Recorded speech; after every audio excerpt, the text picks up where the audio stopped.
আজ আপনাদেরকে কিছু কথা বলার জন্য এলাম। অনেক দিন ধরে ভাবছি বলবো, কিন্তু আর বলা হয়ে ওঠেনি। অনার্স সেকেন্ড ইয়ার তখন আমার বিয়ে হয়ে গেছিল। আমি বিয়ের পরেই পড়াশোনা কমপ্লিট করেছি। এসএসসি ইন্টারে ছিল দারুণ রেজাল্ট, A+। অ্যাকাউন্টিং নিয়ে অনার্স শেষ করি, তাও আবার ফার্স্ট ক্লাস নিয়ে। প্রত্যেক ইয়ারে ফার্স্ট ক্লাস পেয়েছিলাম, সেজন্য ফাইনাল ইয়ারেও অনায়াসে চলে এসেছিল ফার্স্ট ক্লাস। খুবই গরিব ঘরের মেয়ে আমি। খুব কষ্ট করে পড়াশোনা করেছি, নিজে টিউশনি পড়িয়েছি, তারপর নিজের পড়ার খরচ চালিয়েছি। পেটে ক্ষুধা থাকা সত্ত্বেও মাঝে মাঝে ম্যাচে মিল অফ দিতাম, যাতে মাস শেষে বিলটা একটু কম আসে।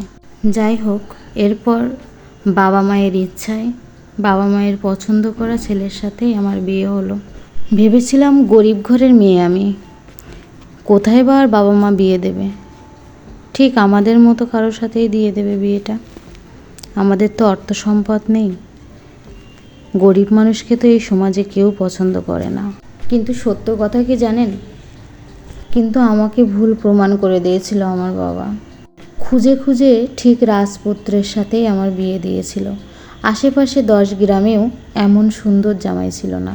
বিয়ের পরে সে আমাকে পরম যত্নে রেখেছিল। আমি না চাইতেও আমার সব ইচ্ছা পূরণ করে গেছে। আমার সব কিছু বুঝে যেত, আমি না বললেও সব কিছু বুঝে যেত, কখন কি দরকার, কখন কি লাগবে আমার। অবশেষে এরই মধ্যে আমাদের ঘরে এলো ফুটফুটে এক রাজকন্যা। আমাদের দিনগুলো যেন আরও সুন্দর হয়ে উঠল, আরও সুখময় হয়ে উঠল। বহু আনন্দে কাটছিল আমাদের দিনগুলো। কিন্তু আমার বাবার ইচ্ছে ছিল আমি নিজের পায়ে দাঁড়াই। খুব ইচ্ছে ছিল আমার বাবার। যেহেতু তোমার দাদাভাই ব্যবসার কাজে অনেকটাই বিজি থাকে, সেজন্য বাচ্চাকে আমার একাই দেখাশোনা করতে হতো। বাচ্চাকে কারো কাছে রাখার মতো ছিল না, সেজন্য আমি বিসিএস পরীক্ষাটাও দিতে পারিনি। এদিকে বাবার স্বপ্ন ছিল আমি নিজের পায়ে দাঁড়াই। তাছাড়া আমার নিজেরও ব্যক্তিগতভাবে ইচ্ছা ছিল আমি নিজের পায়ে দাঁড়াই, নিজে কিছু করি। কিন্তু ঘরে বসে কি করা যায় ভেবে পাচ্ছিলাম না। তো আমি একটা ইউটিউব চ্যানেল খুলেছিলাম এবং সেখানে রেগুলার ভিডিও আপলোড করতাম, কাজ করতাম। অনেক কষ্ট করে আমি 1000 সাবস্ক্রাইবার আর 4000 ঘন্টা ওয়াচ টাইম পূরণ করেছিলাম। এটা করতে আমার 2 বছরের বেশি সময় লেগেছিল। কিন্তু দুঃখের বিষয় এই যে আমি মনিটাইজেশনের জন্য অ্যাপ্লাই করেছিলাম, কিন্তু সেটা বাতিল হয়ে গেছিলো।